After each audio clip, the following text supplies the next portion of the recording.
ಶಿವಮೊಗ್ಗಕ್ಕೆ ಪ್ರಧಾನಿ ನರೇಂದ್ರ ಮೋದಿ ಅವರ ಆಗಮನ ಆಗಿರುವಂತದ್ದು. ಶಿವಮೊಗ್ಗದ ವಿಮಾನ ನಿಲ್ದಾಣಕ್ಕೆ ಬಂದಿಳಿದ ನಂತರದಲ್ಲಿ ಪ್ರಧಾನಿ ಮೋದಿ ಅವರು ರಸ್ತೆ ಮಾರ್ಗವಾಗಿ ಆ ಒಂದು ಕಾರ್ನಲ್ಲಿ ತೆರಳುತ್ತಾ ಇರುವಂತಹ ದೃಶ್ಯವನ್ನ ನೋಡ್ತಾ ಇದ್ರಿ. ರಸ್ತೆಯ ಇಕ್ಕೆಲಗಳಲ್ಲಿ ಜನ ಉತ್ಸುಕರಾಗಿದ್ದಾರೆ. ಪ್ರಧಾನಿ ನರೇಂದ್ರ ಮೋದಿ ಅವರನ್ನ ಬರಮಾಡಿಕೊಳ್ಳುವಂತಹ ಸಲುವಾಗಿ ಅವರು ಆಗಮಿಸುತ್ತಿದ್ದ ಹಾಗೆ ಜೈಕಾರವು ಕೂಡ ಮೊಳಗಿದೆ. ನಾವು ರಾಜಕಾರಣಕ್ಕೆ ಬಂದಿರೋದು ಅಭಿವೃದ್ಧಿಯ ಜೊತೆಗೆ ಹಿಂದುತ್ವಕ್ಕೂ ಬದ್ಧತೆಯನ್ನು ಇಟ್ಟುಕೊಂಡು ರಾಜಕಾರಣ ಮಾಡಕ್ಕೆ ಬಂದಿದ್ದೇವೆ.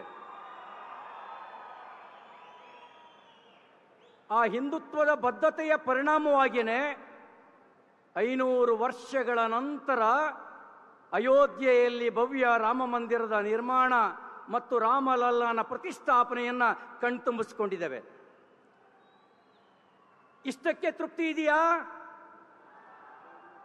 ಕಾಶಿಯ ಆದಿ ವಿಶ್ವೇಶ್ವರನಿಗೆ ನ್ಯಾಯ ಕೊಡಬೇಕಾ ಬೇಡವೋ? ಮಥುರೆಯ ಶ್ರೀಕೃಷ್ಣನಿಗೆ ನ್ಯಾಯ ಕೊಡಬೇಕಾ ಬೇಡವೋ? ನ್ಯಾಯ ಕೊಡಬೇಕು ಅಂತಂದ್ರೆ ನಿಮ್ಮ ಕೇಸರಿ ಸಾಲು ಟೋಪಿ ಎರಡನ್ನೂ ಕೈಲಿಡ್ಕೊಳ್ಳಿ.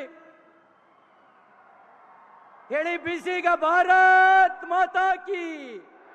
ಓಕೆ, ಮೋದಿ ಅವರ ಆಗಮನ ಆಗ್ತಾ ಇದೆ. ಇನ್ನೇನು ಕೆಲವೇ ಹೊತ್ತುಗಳಲ್ಲಿ ಸಮಾವೇಶ ಸ್ಥಳಕ್ಕೆ ಬರ್ತಾರೆ ಮೋದಿ ಅವರು. ಅಲ್ಲಮ ಪ್ರಭು ಫ್ರೀಡಂ ಪಾರ್ಕ್ನಲ್ಲಿ ಬೃಹತ್ ಸಮಾವೇಶವನ್ನ ಹಮ್ಮಿಕೊಳ್ಳಲಾಗಿದೆ. ಕಳೆದ 1 ವರ್ಷದಲ್ಲಿ ಇದು 3ನೇ ಬಾರಿಗೆ ಶಿವಮೊಗ್ಗಕ್ಕೆ ಮೋದಿ ಅವರ ಆಗಮನ ಆಗ್ತಾ ಇರುವಂತಹದ್ದು. ನೀತಿ ಸಂಹಿತೆ ಇರೋದ್ರಿಂದ ಜನರಿಗೆ ಈಗಾಗಲೇ ಹೇಳಿದ್ರು ಊಟ ನೀರಿನ ವ್ಯವಸ್ಥೆಗಳನ್ನ ನೀವೇ ಮಾಡ್ಕೊಳ್ಬೇಕು ಅಂತ. ಇಷ್ಟು ಬಿಸಿಲಿದ್ರೂ ಕೂಡ ಜನ ಯಾವುದನ್ನು ಕೂಡ ತಲೆ ಕೆಡಿಸ್ಕೊಂಡಿಲ್ಲ. ಅವರವರೇ ಎಲ್ಲನೂ ವ್ಯವಸ್ಥೆ ಮಾಡಿಕೊಂಡು ಬಂದಿರುವಂತಹ ಪರಿ ಹೇಗಿದೆ ಅನ್ನೋದನ್ನ ನೋಡ್ತಾ ಇದ್ರಿ. ಸಮಾವೇಶದ ಸ್ಥಳದಲ್ಲೂ ಕೂಡ ಬಹಳಷ್ಟು ಸಂಖ್ಯೆಯಲ್ಲಿ ಜನರ ಒಂದು ಜಮಾವಣೆ ಆಗಿದೆ. ರಸ್ತೆಯ ಇಕ್ಕೆಲಗಳಲ್ಲೂ ಕೂಡ ಜನ ಸೇರ್ಕೊಂಡಿರುವಂತಹ ಚಿತ್ರಣ ನೋಡ್ತಾ ಇದ್ರಿ. ಜಯಘೋಷ ಮೊಳಗ್ತಾ ಇದೆ ಮೋದಿ ಅವರ ಕಾರ್ ಪಾಸ್ ಆಗ್ತಿದ್ದ ಹಾಗೆ.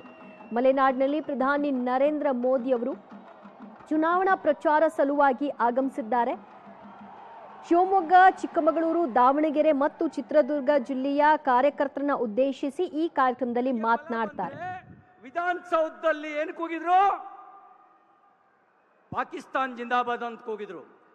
ದೇಶಭಕ್ತರಿಗೆ ಬಲ ಬಂದ್ರೆ ನಾವು ಎಲ್ಲ ಕಡೆಗೂ ಕೂಗ್ತೇವೆ, ಪಾಕಿಸ್ತಾನದಲ್ಲೂ ಕೂಗ್ತೇವೆ ಭಾರತ್ ಮಾತಾ ಕಿ, ಭಾರತ್ ಮಾತಾ ಕಿ. ಇದಕ್ಕಾಗಿ ಭಾರತೀಯ ಜನತಾ ಪಾರ್ಟಿಯ ಕಮಲದ ಹೂವಿನ ಗುರುತಿಗೆ ಮತ ಹಾಕಬೇಕು. ಜಾತಿ ಮತ್ತು ನೀತಿಯ ನಡುವೆ ಗೆಲ್ಲಬೇಕಾಗಿರೋದು ನೀತಿ. ರಾಷ್ಟ್ರ ಮತ್ತು ತುಕಡೆ ಗ್ಯಾಂಗ್ಗಳ ನಡುವೆ ರಾಷ್ಟ್ರ ಭಕ್ತರಿಗೆ ಬಲ ಕೊಡಬೇಕು. ಬಡವರಿಗೆ ಬಲ ಕೊಡೋ ಚುನಾವಣೆ, ಅಂಬೇಡ್ಕರ್ ವಿಚಾರಕ್ಕೆ ಬಲ ಕೊಡುವ ಚುನಾವಣೆ, ಸಂವಿಧಾನಕ್ಕೆ ಬಲ ಕೊಡುವ ಚುನಾವಣೆ. ಭಾರತ ಆತ್ಮನಿರ್ಭರ ಭಾರತ ಆಗಬೇಕು. ನಮ್ಮ ಕನಸು ವಿಶ್ವಗುರು ಭಾರತ. ಏನಾಗಬೇಕು? ಭಾರತ ವಿಶ್ವಗುರು ಭಾರತ ಆಗಬೇಕು.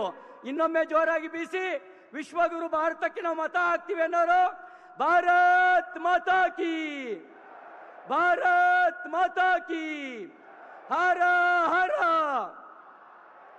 ನಮ್ಮೆಲ್ಲ ಅಭ್ಯರ್ಥಿಗಳನ್ನ ಗೆಲ್ಲಿಸೋದ್ರ ಮೂಲಕ ಭಾರತೀಯ ಜನತಾ ಪಾರ್ಟಿಯ ಕಮಲದ ಹೂವಿನ ಗುರುತಿಗೆ ಮತ ಹಾಕಿ. ಕಡೆಯದಾಗಿ ಒಂದೇ ಒಂದು ವಿನಂತಿ. ಮೊದಲನೇ ಹಂತದ ಚುನಾವಣೆಗೆ 38 ದಿನ ಬಾಕಿ ಇದೆ. 2ನೇ ಹಂತದ ಚುನಾವಣೆಗೆ ಕೇವಲ 50 ದಿನ ಬಾಕಿ ಇದೆ. ನಿಮ್ಮೆಲ್ಲರಲ್ಲಿ ನಾನು ವಿನಂತಿ ಮಾಡ್ತೇನೆ, ನೀವು ಬರೀ ಮತದಾರರಾಗಬಾರದು.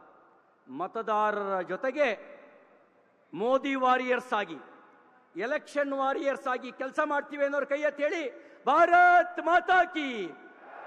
ಮೋದಿ ವಾರಿಯರ್ಸ್ ಆಗಿ, ಬಿಜೆಪಿ ವಾರಿಯರ್ಸ್ ಆಗಿ, ಎಲೆಕ್ಷನ್ ವಾರಿಯರ್ಸ್ ಆಗಿ ಚುನಾವಣೆಯ ಕಟ್ಟ ಕಡೆಯ ನಮ್ಮ ಮತದಾನ ಆಗುವವರೆಗೆ ಭಾರತೀಯ ಜನತಾ ಪಾರ್ಟಿಗೆ ಮತ ಹಾಕಿಸುವ ಕೆಲಸವನ್ನ ಮಾಡ್ತೇವೆ ಅನ್ನುವಂಥ ಸಂಕಲ್ಪದೊಂದಿಗೆ ಮೋದಿಜಿ ಅವರಿಗೆ ಭರವಸೆ ತುಂಬಬೇಕು. ಮೋದಿಜಿ, ದೇಶಕ್ಕೆ ನೀವೇ ಗ್ಯಾರಂಟಿ, ನೀವೇ ಗ್ಯಾರಂಟಿ. ನಿಮ್ಮ ಬಲಕ್ಕೆ ನಾವಿದ್ದೇವೆ. ದೇಶಕ್ಕೆ ಮೋದಿ ಗ್ಯಾರಂಟಿ ಅವಶ್ಯಕತೆ ಇದೆ. ಮೋದಿ ಗ್ಯಾರಂಟಿಯಿಂದಾಗಿ ಭಾರತ ವಿಶ್ವಗುರು ಆಗುತ್ತೆ.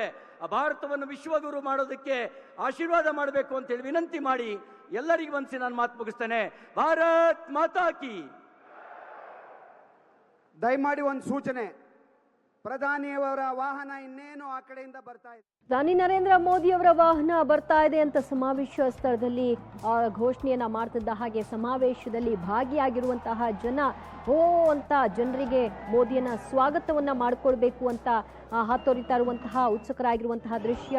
ಕೆಲ ಮಹಿಳೆಯರಂತೂ ಡ್ಯಾನ್ಸ್ ಮಾಡೋ ಮೂಲಕವಾಗಿ, ನೃತ್ಯದ ಮೂಲಕವಾಗಿ ಮೋದಿಯವರನ್ನ ಬರಮಾಡಿಕೊಳ್ಳಿಕ್ಕೆ ಸಜ್ಜುಗೊಂಡಿರುವಂತಹ ಪರಿಯನ್ನು ಕೂಡ ನೀವು ನೋಡ್ತಾ ಇದ್ರಿ ಸ್ಕ್ರೀನ್ನಲ್ಲಿ.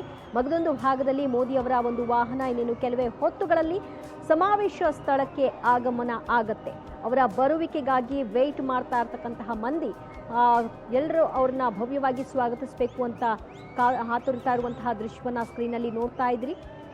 ಮೋದಿ ಅವರು ಶಿವಮೊಗ್ಗಕ್ಕೆ ಕಳೆದ 1 ವರ್ಷದಲ್ಲಿ 3ನೇ ಬಾರಿಗೆ ಬರ್ತಾ ಇದ್ದಾರೆ.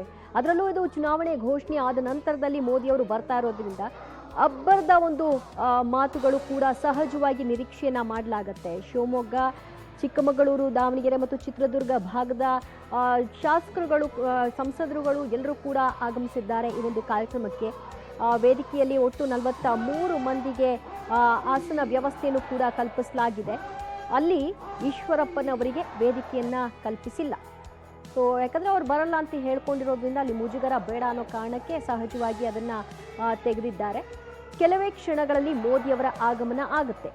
ಓಕೆ, ಪ್ರಧಾನಿ ನರೇಂದ್ರ ಮೋದಿ ಅವರು ವೇದಿಕೆಯನ್ನ ಸಿದ್ಧಪಡಿಸಿರುವಂತಹ ಸಮಾವೇಶದ ಸ್ಥಳದಲ್ಲೇ ಒಂದು ಮಿನಿ ರೋಡ್ ಶೋವನ್ನ ಮಾಡಿಕೊಂಡು ತೆರೆದ ವಾಹನದಲ್ಲಿ ಬರ್ತಾ ಇರುವಂತಹ ದೃಶ್ಯವನ್ನ ನೋಡ್ತಾ ಇದ್ರಿ. ಅವರ ಜೊತೆಗೆ ಸಂಸದ ರಾಘವೇಂದ್ರ ಅವರು ಕೂಡ ವಾಹನದಲ್ಲಿ ಇರುವಂತಹದ್ದು.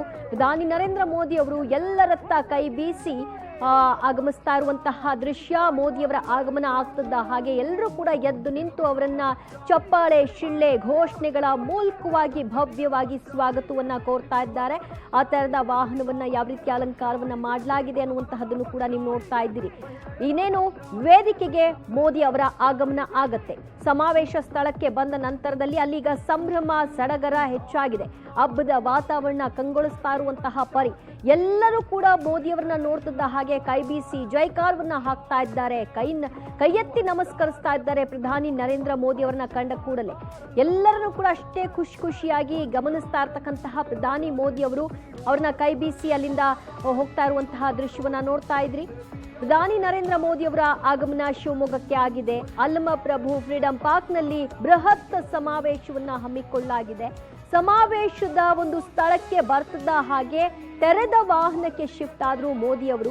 ಅಲ್ಲಿಂದ ಒಂದು ಮಿನಿ ರೋಡ್ ಶೋವನ್ನ ಆ ಸಮಾವೇಶದ ಸ್ಥಳದಲ್ಲೇ ಕೆಲ ಮೀಟರ್ಗಳ ದೂರಕ್ಕೂ ಸಾಗ್ತಾ ಇರುವಂತಹ ದೃಶ್ಯವನ್ನ ನೋಡ್ತಾ ಇದ್ರಿ.